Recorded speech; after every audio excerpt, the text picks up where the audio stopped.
নমস্কার বন্ধুরা, অনুর খাবার ঘরে সবাইকে স্বাগত। আজ আমি নিয়ে এসেছি পটলের খোসা, পটলের দানা দেখুন কয়েকটা আছে, আর রসুন, কাঁচা লঙ্কা, কালো জিরে আর গোলমরিচ এই সব দিয়ে আজকে বাটা করে ফ্রাই করব।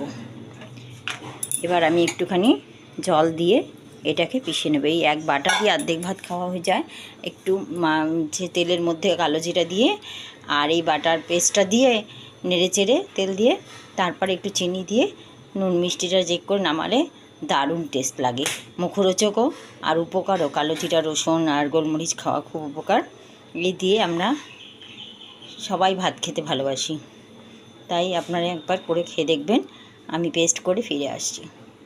দেখুন বন্ধুরা, আমি পুরো পেস্ট করে ফিরে এসেছি আর কড়াইতে তেল বসিয়ে দিয়েছি। দেখুন কড়াইতে তেল দিয়েছি। এবার দিয়ে দেবো একটু কালো জিরে, একটু কালো জিরে অল্প একটু দিয়ে দিলাম। কালো জিরে তো বাটাতে দিয়েছি, আর দিলেও হবে না দিলেও হবে, অল্প করেই দিলাম। এবার তেলটা গরম হয়ে গেলে দেখুন এর মধ্যে আমি একটু নুন দিয়ে দিচ্ছি, পরিমাণ মতো নুন, আর দিয়ে দিচ্ছি একটু হলুদ। দেখুন এটা দিয়ে একটু নাড়িয়ে ছাড়িয়ে পরে আমি একটু চিনি দিয়ে টেস্ট করে নেওয়াবো নুনটা। ব্যাস, আর কিছু দরকার নেই। ঘরোয়া উপকরণ দিয়ে খুব সাধারণভাবে একটা যদি টেস্টি এবং উপকারী খাবার তৈরি হয়ে যায়, তাতে কোনো তো অসুবিধে নেই, খেতেও ভালো লাগবে, মুখরোচক হবে।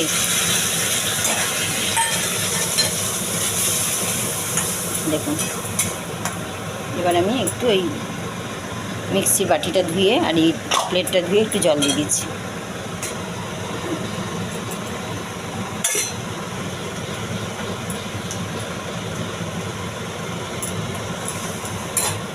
ফুল ফ্লেমে আমি ভেজে নেব জিনিসটা।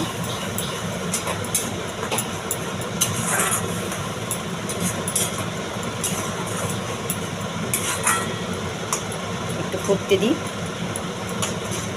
জলটা যখন শুকিয়ে আসবে তখন চিনিটা দেবো। একটু ভাজা ভাজা না করলে কাঁচা গন্ধ হবে, সেই জন্য এটাকে ভেজে গরম গরম যদি ভাতের সঙ্গে খাই দারুণ টেস্ট লাগবে। আপনারা একবার করে খেয়ে দেখবেন কেমন লাগবে, কমেন্টে জানাবেন অবশ্যই। কে কোথা থেকে দেখছেন তো জানি না, জানাবেন।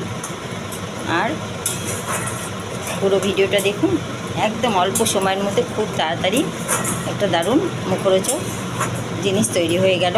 আমরা তো ফেলেই দিই পটলের খোসা, তারপরে হচ্ছে গিয়ে আপনার লাউয়ের খোসা, এগুলো দিয়ে দারুণ টেস্টি একটা খাবার তৈরি হয়। দেখুন চিনি দিয়ে দিলাম।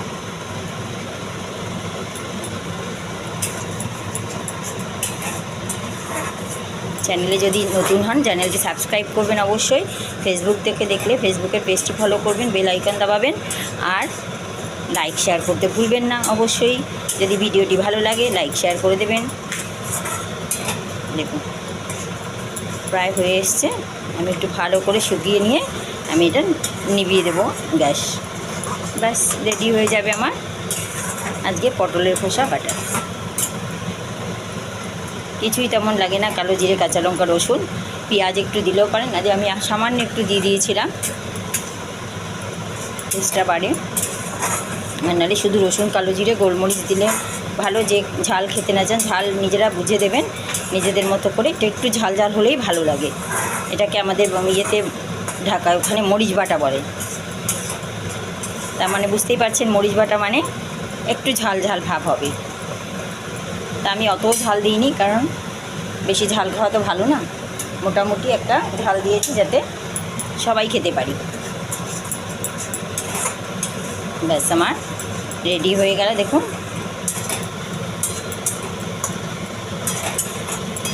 পটলের খোসা বাটা বা পটলের মরিচ বাটা। এর মধ্যে একটা কাঁচা লঙ্কা সেদ্ধ দিয়ে দিচ্ছি। আমার হাজব্যান্ড আবার ঝাল ছাড়া ওনার ভালো লাগে না, তাই একটা কাঁচা লঙ্কার মধ্যে দিয়ে দিলাম। উনি কাঁচা লঙ্কাটা সেদ্ধ হয়ে গেলে অল্প হালকা আছে ডলে খেয়ে নেবেন। উনি ঝাল খেতে ভালোবাসেন, তাই ওনার জন্য এই লঙ্কাটা সেদ্ধ দেওয়া। কমপ্লিট। আমি এবার নিভিয়ে দেবো। দেখুন কেমন লাগছে দেখতে। ভিডিওটি দেখার জন্য অসংখ্য ধন্যবাদ। লাইক শেয়ার অবশ্যই করবেন।